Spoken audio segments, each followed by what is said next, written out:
ಆಗ್ತಾ ಇದ್ರು. ಅವರೇ ಒಂದು ಹೊಸ ಟೆಕ್ನಿಕ್ ಯೂಸ್ ಮಾಡ್ಕೊಂಡು ಕ್ರಿಯಾಯೋಗ ಕಂಪ್ಲೀಟ್ ಮಾಡಿದ್ದಾರೆ. ಅವರಿಗೆ ಅಭಿನಂದನೆಗಳು.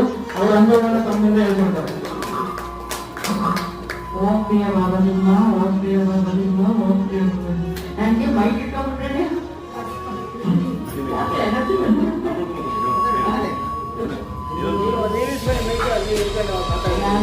ನಾನು ಹೇಳುವಾಗ ಮಾಡ್ತೀನಿ ಅಂತ ಅನ್ಕೊಂಡೇ ಇಲ್ಲ. ನಾನು ಅಂತ ಗುರುಗಳು ಹೇಳಿದ್ರು ನನಗೇನು ಹೇಳ್ಬಿಡಮ್ಮ, ನೀವು ಬಾಬಾಜಿ ಹತ್ರ ಹೇಳೋಲ್ಲ. ನಾನು ಬಾಬಾಜಿಗೆ ಹೇಳಿದೆ, ನೀವು ಬಾಬಾಜಿಗೆ ಹೇಳ್ತೀನಿ. ಗುರುಗಳು ನನ್ನ ವಯಸ್ಸು 60, ನನಗೆ ಬಾಡಿ 20 ವರ್ಷದ್ದು ಬಾಡಿ ಚೈತನ್ಯ ಬಂದು ನನಗೆ 20 ವರ್ಷ ಎಲ್ಲ